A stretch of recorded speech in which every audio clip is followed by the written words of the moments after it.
Hello guys, this side यशस्वी। कल हमने जो पढ़ा था वीडियो में स्फेरिकल मिरर्स, उसका पार्ट 2 है, हम वहीं से स्टार्ट करेंगे। कल हमने पढ़ा था स्फेरिकल मिरर्स, उसके 2 पार्ट पढ़े थे। पहला पार्ट था कनकेव मिरर, दूसरा पार्ट था कन्वेक्स मिरर। मैं यहीं से कंटिन्यू करूंगी। देखिए कनकेव मिरर क्या है? Spherical mirror whose reflecting surface is curved inward। मैंने आपको कल स्पून भी दिखाई थी, ये है कनकेव मिरर। जो इसका ये वाला पार्ट जो है, जो आपको दिख रहा है, ये इसका क्या है? पॉलिश्ड पार्ट है, और ये वाला है इसका रिफ्लेक्टिंग पार्ट। ठीक है, तो ये क्या है? ये अंदर की तरफ आपको दिख रहा है, ये वाला सारा का सारा ये आपको अंदर की तरफ दिख रहा है। क्या है? इनवर्ड है। कन्वेक्स मिरर का क्या है? A spherical mirror whose reflecting surface is curved outward, यानी कि इसका रिफ्लेक्टिंग सरफेस है ये बाहर की तरफ है, बल्जिंग आउट है। क्या है? बाहर की तरफ है, बल्जिंग आउट है। यहीं तक हमने कल पढ़ा था। ये क्या है? आपका कनकेव मिरर है, और ये आपका क्या है? कन्वेक्स मिरर है। मैंने आपको कल स्पून भी दिखाई थी, जो आपका इनर शाइनिंग सरफेस होता है स्पून का, जिससे हम खाना खाते हैं, जिसमें खाना डालते हैं। और जो बाहर का सरफेस होता है, outer shining surface of spoon, वो आपका क्या होता है? कन्वेक्स मिरर होता है। अब हम इस मिरर की जो भी हम इनके वो पढ़ेंगे, ऑब्जेक्ट को रखेंगे, कहाँ कहाँ रखेंगे, या जो भी उसमें टर्म्स आएंगे, पहले हम उन टर्म्स को डिस्कस करते हैं, फिर हम आगे इसकी सारी इमेज फॉर्मेशन पढ़ेंगे।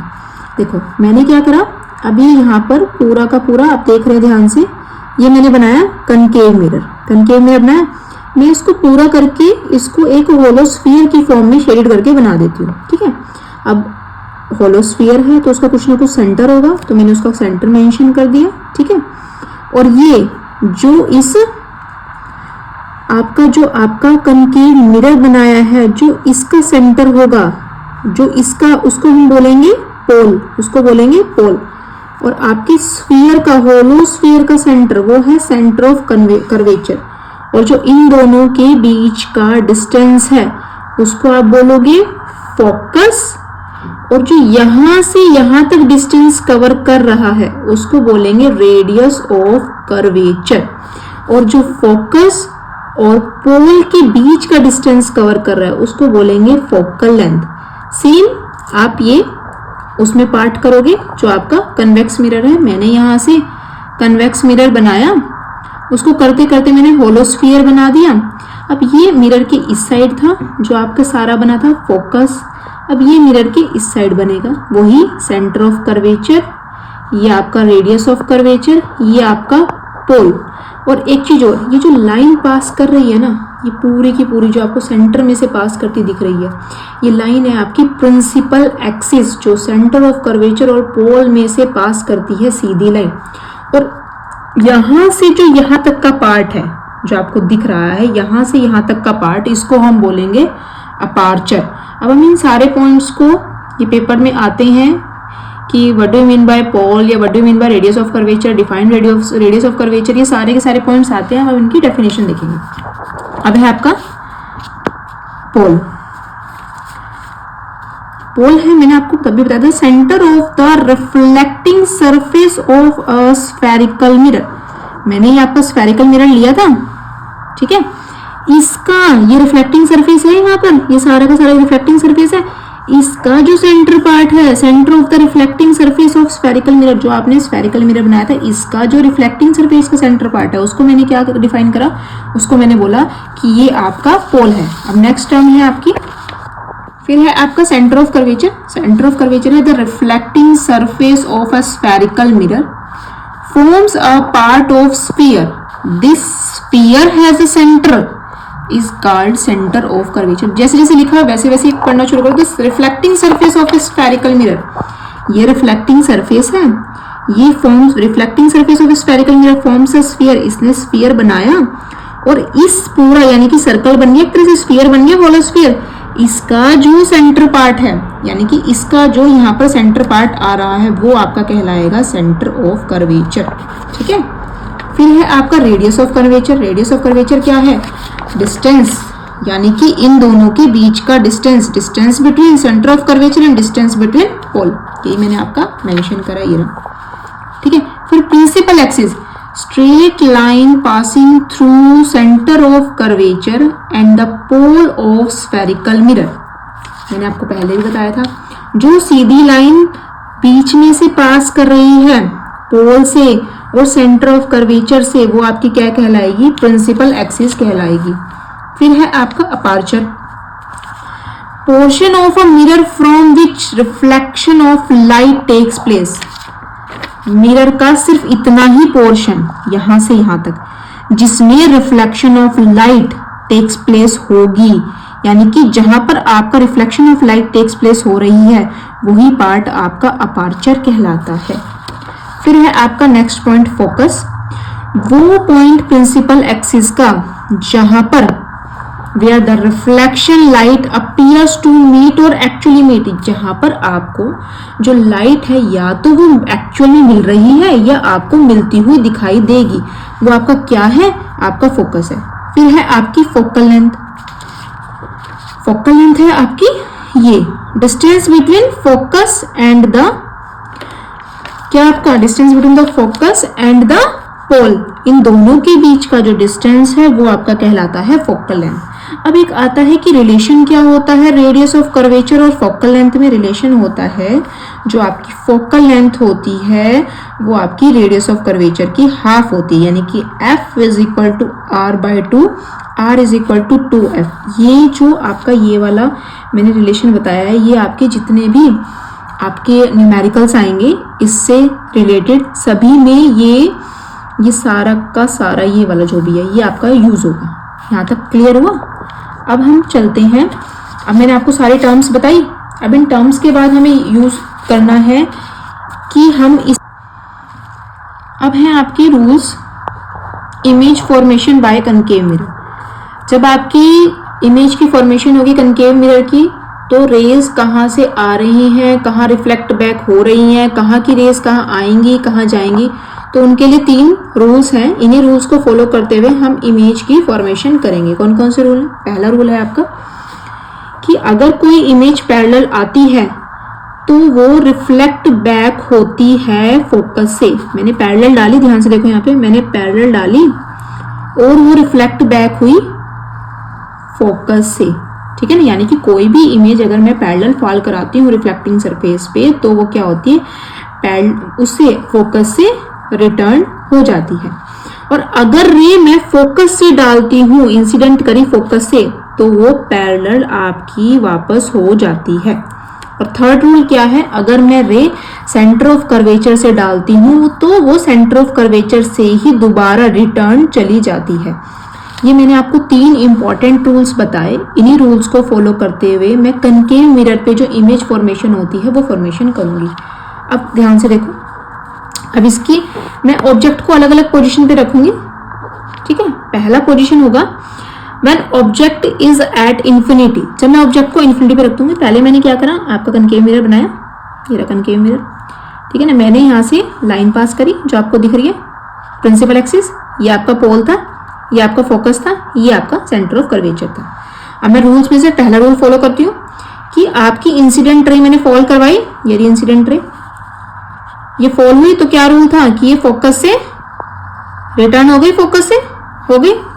सेकंड रूल क्या है? अब मैंने फोकस से पास कराई फोकस से पास, तो ये पैरेलल रिटर्न हो गई पैरेलल रिटर्न। अब देखो जहां पर दोनों रे मिल रही हैं, कहाँ मिल रही हैं? एफ पर। तो आपकी यहां पर बहुत ही पॉइंट साइज की, ध्यान से देखो, यहां पर आपकी पॉइंट साइज की एक इमेज बनेगी जिसको हम पॉइंट साइज बोल दें या हाईली डिमिनिश्ड बोल दें। क्या बोल दें? पॉइंट साइज बोल दें या हाईली डिमिनिश्ड बोल दें। अब मैं यहाँ पर जितनी भी इमेज है वो क्या है, आपको एक्चुअल मीट होती कम से कम दिख तो रही है ना, क्या है, एक्चुअल मीट होती दिख रही है। अब ये क्या बनेगी आपकी इमेज यहाँ पर? Real and inverted. क्या बनेगी? रियल एंड इन्वर्टेड, यानी कि थोड़ी सी उल्टी, रियल एंड इन्वर्टेड थोड़ी सी उल्टी। अब क्या है? पोजीशन ऑफ इमेज, इमेज की पोजीशन कहाँ है? इमेज आपकी यहाँ बनी, कहाँ बनी है? ये क्या पॉइंट है? At F. क्या बनी है? एट एफ, एट फोकस पे आपकी ये वाली इमेज बनी है। फर्स्ट क्लियर हो गया। अब आपका सेकंड इमेज फॉर्मेशन है। अब मैंने ऑब्जेक्ट को ध्यान से देखो, मैंने सेकंड है एन ऑब्जेक्ट बियॉन्ड सी, ठीक है ना। अब हमने ऑब्जेक्ट को सी के बियॉन्ड रखा है, सी से दूर, मैंने ये रख दिया ऑब्जेक्ट, ये रख दिया। अब क्या है, मैंने इसको पैरेलल फॉल करा है, तो पैरेलल सीधी डाली है इंसिडेंट रे, तो क्या होगा, फोकस से निकल गई, ये रहा आपका एफ, ठीक है। और सेकंड, अगर मैं सेंटर ऑफ कर्वेचर से डालती हूं तो सेंटर ऑफ कर्वेचर से ही वापस चल जाएगी। इसमें मैं सेकंड रूल भी लगा सकती हूँ। अगर मैं एफ से, ध्यान से देखो, अगर मैं यहां से डालती हूँ ना, एफ से मैं डालती हूँ ना, और एफ से डाल के वो क्या सीधी पैरेलल चल जाएगी। देख लो, अगर मैंने यहाँ पर एफ से डाली और यहाँ पर मैं ऐसे करूँ पैरेलल जाएगी, तब भी इमेज की जो फॉर्मेशन है वो यहीं पर बनेगी। कहाँ पर बनेगी, बिटवीन सी एंड एफ। तो आप तीनों में से कोई भी रूल फॉलो कर सकते हैं, क्योंकि इमेज की फॉर्मेशन सेम ही बनेगी। यहाँ पर भी आपकी इमेज क्या बनी, बहुत छोटी बनी, डिमिनिश्ड बनी है, ठीक है, रियल एंड इन्वर्टेड बनी है, और इमेज की पोजीशन क्या है, बिटवीन सी एंड एफ। हो गया। अब आपकी थर्ड है, जब मैं ऑब्जेक्ट को रखूंगी एट सी पर, जब मैं ऑब्जेक्ट को रखूंगी एट सी पर रखा, तो मैंने क्या करा, ये रहा सी पर ऑब्जेक्ट, ठीक है। अब मैंने इंसिडेंट रे को पैरेलल डाला है, अब जाएगी पैरेलल तो फोकस से वापस हो जाएगी। अब मैंने यहाँ पर फिर फोकस पे डाला है, फोकस पे जाएगी तो यहाँ पे पैरेलल वापस हो जाएगी। अब मैं इसमें आप कहोगे कि थर्ड रूल क्यों नहीं लगाया। थर्ड रूल मैंने इसलिए नहीं लगाया क्योंकि ऑब्जेक्ट यहाँ पर खुद ही सी पर है, तो मैं सी से कैसे उसको रिटर्न या उसको डाल सकती हूँ उसमें, इसलिए मैंने यहाँ पर फर्स्ट टू रूल्स लगाए हैं। तो क्या हुआ, वो इमेज आपकी बन गई कहाँ पर, से यहाँ पर बनेगी एट सी पर। और इमेज का साइन अभी तो आपको ऐसे दिख रहा है, जब आप ये प्रॉपर अपनी पेंसिल से एकदम एग्जैक्ट स्केल से बनाओगे तो वो आपको इमेज सेम साइज की दिखेगी, इक्वल टू द ऑब्जेक्ट के, same size as usual, real and inverted. और इमेज की पोजीशन कहाँ दिख रही है आपको, एट सी, ठीक है, यहाँ तक समझ आए। अब है when the object between C and F. अब मैं ऑब्जेक्ट को कहाँ रखूं, मैंने ऑब्जेक्ट को कहाँ रखा, सी और एफ के बीच में, यहाँ रख दिया मैंने ऑब्जेक्ट को, यहाँ रखा ऑब्जेक्ट को। जब मैं ऑब्जेक्ट को सी एंड एफ के बीच में रखूँ, सेम रूल, क्या करा मैंने, इंसिडेंट रे आई, एफ से रिटर्न हो गई, एफ से आई पैरेलल रिटर्न हो गई। अब आपकी रिटर्न होके कुछ यहाँ जाके यहाँ इमेज ये बनती है, ठीक है ना, ए डैश बी डैश इसको नाम दे सकते हो। अब इमेज बनती है, इमेज कहाँ बनी, बियॉन्ड सी बनी, बड़ी बनेगी, एनलार्ज्ड बोलते हैं उसको, enlarged, big. Real and inverted बनेगी, आपकी तरफ बनेगी थोड़ी सी उल्टी, और कहाँ बनेगी, बियॉन्ड सी बनेगी। यहाँ तक क्लियर हुआ। अब है जब मैं आपका ऑब्जेक्ट रखती हूं एट एफ पर, ये रखा मैंने ऑब्जेक्ट एट एफ, ठीक है, एट एफ पे डाली इंसिडेंट, और क्या हो गई ये आपकी फिर यहां डालते ही ये फोकस से क्या हो गई, रिटर्न हो गई, ठीक है ना। अब मैंने क्या करा, सेंटर ऑफ कर्वेचर पे डाल दी, ये रही सेंटर ऑफ कर्वेचर पे, क्योंकि सेंटर ऑफ कर्वेचर का क्या कि यहीं से ही जाएगी, ये देखो ये डाली। अब मैं बैक रिटर्न तो नहीं करा सकती ना, ठीक है ना। अभी यहां से जाके मैं इसको थोड़ा सा पीछे डाल देती हूँ ये। अब ध्यान से देखो कि ये दो इमेज है ना, ये ऐसे जाती हुई दिख रही है, ऐसे पैरेलली, जैसे रेलवे लाइंस होती है ना। तो मैं इनको इमेजिन करूंगी यहां जाके कहीं ना कहीं, हो सकता है कहीं भी, एट इन्फिनिटी पर मिल रही है, ठीक है ना। तो इमेज क्या बनेगी, अभी भी हाईली एनलार्ज्ड बनेगी, रियल एंड इन्वर्टेड बनेगी, और कहां पर बनेगी, इन्फिनिटी पर बनेगी। फिर है आगे आपका 6 पॉइंट है बिटवीन पोल एंड फोकस, ठीक है। अब हमने यहां रखा है, ये है आपका फोकस, ये है आपका पोल, यहाँ रख दिए। अब आप यहाँ देखो, ये पोल एंड फोकस के बीच में मैंने क्या रखा, ऑब्जेक्ट रखा, सेम यहाँ से आई फोकस से गई, ठीक है, यहाँ से आई फोकस से गई। अब सेंटर ऑफ कर्वेचर में सीधी तो करूंगी, बैक तो नहीं करूंगी ना, मैंने इसको पीछे ऐसे करा। अब ये ना ऐसे फैलती हुई दिख रही है इस तरीके से, वो तो पीछे में आपको ऐसे दिखी थी, लेकिन यहाँ पर आपको ऐसे दिख रही है इस डायरेक्शन में। अभी पीछे मिले ना मिले, लेकिन कहीं ना कहीं जाकर इस तरीके से मिल जाएंगी। तो मैंने क्या करा, मिरर के पीछे इसको थोड़ा सा मिला दिया, तो यहाँ पर यही एक केस ऐसा है जो बहुत ज़्यादा पेपर में आता है कि आपके क्वेश्चन में आएगा, अगर आपका object between pole and focus के बीच में है तो आपकी इमेज कहाँ बन रही है, ठीक है ना। तो यहाँ पर इमेज बनेगी बिहाइंड द मिरर। कहाँ बनेगी? बिहाइंड द मिरर बनेगी, एनलार्ज बनेगी, वर्चुअल एंड इरेक्ट बनेगी। अब रियल तो नहीं है, हमें दिख तो नहीं रही है, ठीक है ना। अब क्या है, हमारी इमेजिनेशन में है तो वर्चुअल बनेगी और इरेक्ट बनेगी और सीधी बनेगी। यहाँ तक क्लियर हुआ। अब ये जितने भी आपकी मैंने इमेज फॉर्मेशन बताई कनकेव मिरर की, इनकी मैं आपको टेबल बता दूंगी, जिस टेबल से आपको ये पता चल जाएगा कि आपका ऑब्जेक्ट कहाँ रखा है, आपकी इमेज फॉर्मेशन कहाँ बनेगी। उस टेबल को आप एक बार गो थ्रू कर लेना। अब है आपके कनकेव मिरर के यूजेस कहाँ कहाँ होते हैं, कि आप रोज की लाइफ में या अपने आसपास कनकेव मिरर के यूजेस को कहाँ कहाँ देखते हो। आपकी टॉर्चेस में यूज होता है, आपकी सर्च लाइट में यूज होता है, आपकी हेडलाइट्स में यूज होता है, ठीक है ना। जितनी भी आप अपनी हेडलाइट्स देखते हो उनमें यूज होता है। आप शेविंग मिरर में, अब आपको अपनी शेव में अपने जो आप शेविंग करते हो या आपको अपने मुंह पे कुछ भी ऐसे बहुत पास से देखना हो तो आप मिरर का इस्तेमाल करते हो, शेविंग मिरर। उसमें आपको चीजें, बहुत छोटी चीजें बहुत बड़ी दिखती हैं, क्लियर दिखती है। यूज्ड बाय डेंटिस्ट, डेंटिस्ट भी इसलिए यूज करता है कि उसके पास इतना सा मिरर होता है और वो उन चीजों को बहुत बड़ा देखने के लिए। To see large image of teeth, उसको इमेज का टीथ, आपके टीथ में कोई कैविटी है या आपके टीथ में कोई कीड़ा है या आपके टीथ में कोई भी प्रॉब्लम है, उसको बहुत लार्ज देखने के लिए, लार्ज देखने का यूज करता है। Used by ENT doctors, ENT doctors होते हैं जो आपके ईयर, नोज और थ्रोट के डॉक्टर्स होते हैं। अब ईयर, नोज और थ्रोट में आपको बाहर दिक्कत है या अंदर, उनको देखने के लिए क्या है, एक उनके हाथ में जो भी वो आप देखते हो ना, उसमें कनकेव लेंस लगा रहता है, वो क्लियर आपके जो भी अंदर का होता है उसको बहुत आराम से दिखा देता है। सोलर फर्नेस में, अब ये क्या होता है, सोलर कुकर या सोलर फर्नेस, ये क्या होता है, use to concentrate sunlight to produce heat in solar furnace. ये क्या करता है, ये देखो क्या होता है, आप सोलर कुकर को रखते हो, सन की लाइट आती है, सोलर कुकर आपका जो आपका मिरर है, कनकेव मिरर, फोकस पे रखा रहता है। अब सारी की सारी जो भी आपकी हीट है वो प्रोड्यूस होती है और एफ पे जाके, और क्या होता है, हीट प्रोड्यूस होती है, और जो भी आपका वहां पर उस पर कुकर रखा था ना, सोलर कुकर, वो क्या होता है, उसमें जो भी आपका पोटैटो है या जो भी आपने दाल डाली है वो क्या होती है, बॉयल होनी शुरू हो जाती है। इस तरीके से किस में यूज होता है, सोलर फर्नेस में यूज होता है। यहाँ तक क्लियर हुआ। अब मैं आपको टेबल बताऊंगी मैं आपको, जिससे आपको ये सारा का सारा जो भी मैंने आपको ये बताया कि इमेज फॉर्मेशन कहाँ से होती है, आपके ऑब्जेक्ट यहाँ रखे रहते हैं, वो आपको क्लियर हो जाए। अभी आपकी टेबल है, यहाँ पर मैंने मेंशन करा है ऑब्जेक्ट की पोजीशन, इमेज की पोजीशन, जो उसका साइज आएगा और जो उसकी नेचर आएगी। मैंने आपका ऑब्जेक्ट रखा था, लास्ट में रखा था ये, ठीक है ना, याद करो, मैंने ये वाला ऑब्जेक्ट आपका लास्ट में रखा था, बिटवीन पोल एंड फोकस रखा था।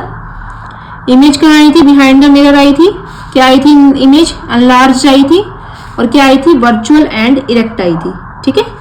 फिर हमने ऑब्जेक्ट कहाँ रखा, एट फोकस पे रखा। इमेज कहाँ आई, एट इंफिनिटी आई, हाईली इनलार्ज साइज आया, रियल एंड इन्वर्टेड उसकी नेचर आई। फिर हमने ऑब्जेक्ट कहाँ रखा था, बिटवीन एफ एंड सी रखा था। पोजीशन कहाँ आई थी, बियॉन्ड सी आई थी। इमेज क्या आई थी, एनलार्ज्ड आई थी, और नेचर क्या आई थी, रियल एंड इन्वर्टेड आई थी।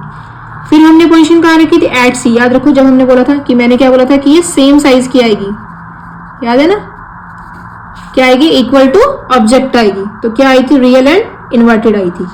फिर मैंने ऑब्जेक्ट रखा था बियॉन्ड सी। धीरे धीरे मैं आप देखते जा रहे हो कि मैं पोजीशन को धीरे धीरे बढ़ाती ही जा रही हूँ, ठीक है। बियॉन्ड सी रखा था। फिर कहाँ आई थी, बिटवीन एफ एंड सी आई थी, डिमिनिश्ड आई थी, और रियल एंड इन्वर्टेड उसकी नेचर आई थी। फिर लास्ट में हमने जो इन्फिनिटी पर रखा था वो फोकस आई थी। आप चेक करो, देखो मैंने यहाँ पर एट फोकस रखा है तो एट इन्फिनिटी आई है, अब एट इन्फिनिटी रखा है तो एट फोकस आई है, ठीक है ना। और बियॉन्ड सी जो थी वो क्या थी, आपकी बिटवीन, यानी कि अपोजिट ही चल रहा है। आप धीरे धीरे चेक करोगे तो आपको पता चल जाएगा। तो एट इन्फिनिटी की एट फोकस आई, हाईली डिमिनिश्ड आई, और रियल एंड इन्वर्टेड उसकी नेचर आई। आपको अगर वो इमेजेस नहीं वहाँ से क्लियर हो, याद ना हो, तो आप एक बार इस टेबल का स्क्रीनशॉट ले लो। इसको पढ़ के आपको बहुत सारी चीज़ें क्लियर हो जाएंगी। आप इस टेबल को ध्यान से देख लेना, एक दूसरे के अपोजिट ही है लगभग चीज़ें, अगर आप ध्यान से देखोगे तो। यहाँ तक क्लियर हुआ इस टेबल तक। आगे चलते हैं, हमने सारे के सारे कनकेव मिरर के कर लिए। अब है rules for the formation of a image convex mirror. Convex mirror पढ़ेंगे, ठीक है। Rules for the formation of image convex mirror. अब क्या रूल्स होंगे कन्वेक्स मिरर के, ध्यान से देखो। वही सेम कि अगर मैं आपकी जो आपके उसमें था कि अगर मैं आपकी इमेज यहां से क्या करती हूं, पैरेलल डालती हूं, तो वो कहां से आएगी, फोकस से पास हो जाएगी, ठीक है। और अगर मैं आपकी फोकस से डालती हूं तो वो क्या हो जाएगी, रिटर्न हो जाएगी। सेम जो कन्वेक्स में कनकेव में आपने रूल देखा था वो सेम है, बस यहाँ क्या है कि यहाँ बैक हो जाती है, यहाँ पीछे आके क्या है, यहाँ आके बैक हो जाती है कि फोकस से आई सॉरी पैरेलल आई तो फोकस से रिटर्न हो गई। मैंने उसको रे को थोड़ा पीछे ये यहाँ पर इस इधर की तरफ बढ़ा दिया। सेकंड रूल जो आपका कनकेव में था कि आपकी सेम क्या हुआ, फोकस पे आई, अब मैंने इसको यहाँ पर ऐसे कर दिया, ठीक है, और वो क्या होगी, फोकस से आके पैरेलल रिटर्न हो जाएगी, ठीक है। अब थर्ड रूल भी जैसे आपका कनकेव में सेव था कि सेंटर ऑफ कर्वेचर से आएगी तो सेंटर ऑफ कर्वेचर से ही वापस हो जाएगी। ये सारे के सारे रूल्स जो हैं ये क्या है, लगभग कनकेव में भी सेम थे, कन्वेक्स में भी सेम है, कि बस इसमें क्या है कि आपकी मीट हो नहीं रही हो, बस आपको होती हुई दिख रही है, ठीक है।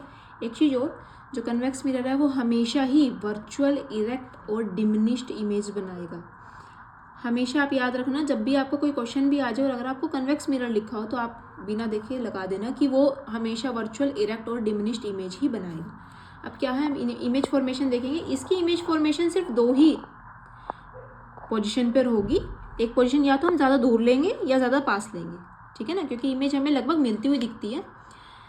एक लेंगे हम एट इन्फिनिटी, हमने एट इन्फिनिटी लिया।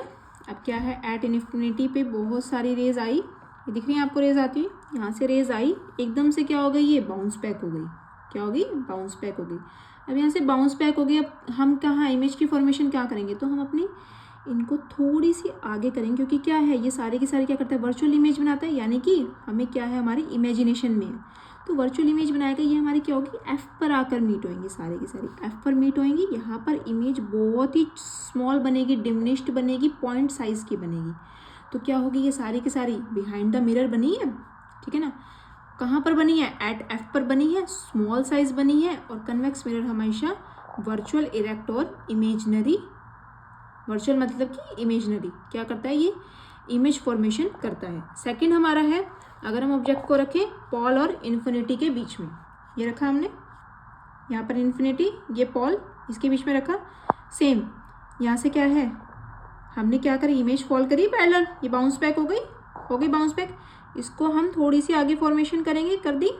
फिर हमारा क्या है, सेम कि अगर हम सेंटर ऑफ कर्वेचर थोड़ी सी आगे करके पास करेंगे तो क्या हो जाएगी, यहीं से बाउंस बैक हो गई, तो हमारी यहाँ पर दोनों रेज मीट करेंगी, तो हमारी इमेज फॉर्मेशन बनेगी बिटवीन पोल और फोकस के बीच में। ये भी कहाँ बनी है, बिहाइंड द मिरर बनी है, बिहाइंड द मिरर बनेगी। और क्या बनेगी, वर्चुअल एंड इरेक्ट बनेगी एज यूजुअल, ये भी आपकी डिमिनिश्ड ही बनेगी। यहाँ तक क्लियर हुई इमेज फॉर्मेशन। अब है आगे, अब हम पढ़ेंगे, हमारा लास्ट है कि कन्वेक्स मिरर का यूजेस कहाँ होता है। कन्वेक्स मिरर का यूजेस होता है, अब आप ऐसा तो नहीं है ना कि एक ही मिरर में अगर आपको बहुत सारी चीज़ें देखनी हो, जैसे आपकी व्हीकल होता है, अब आपको देखना है कि आपकी व्हीकल के साइड में साइड व्यू मिरर होता है, आपको उसमें पीछे चलते हुए बहुत सारे व्हीकल देखने होते हैं, बहुत सारे वाहन देखने होते हैं। तो आप क्या करते हो, ये उसमें यूज़ होता है कि आपको एक ही मिरर में आपके साइड में आपकी सेफ्टी के लिए बहुत सारे आपको व्हीकल दिख जाते हैं, कार, ट्रक, बाइक, जिससे आपको पता चल जाता है कि आप अपनी साइड चल रहे हो क्या नहीं, ठीक है ना। आपको इसको सेफ्टी मिरर की तरह भी यूज़ कर सकते हैं, सेफ्टी मिरर की तरह कि ये छोटे मिरर होते हैं, उसको पूरे की पूरे उसमें आपके 3-4 जने या उसमें दिखते थे, ठीक है ना। आपके बार्बर की शॉप्स पे भी सेफ्टी मिरर की तरह हम यूज़ करते थे। अब यहाँ तक आपको मैंने जितना भी आज आपको पढ़ाया, आपको इसमें जो भी समझ नहीं आया, जो भी आपको प्रॉब्लम है, आप कमेंट सेक्शन में मैसेज डाल देना, फिर मैं आपको उसका आंसर अगले दिन नेक्स्ट वीडियो में दे दूँगी। फिर भी आपको कोई प्रॉब्लम है तो आप कमेंट सेक्शन में मेंशन कर देना। आपको थैंक यू।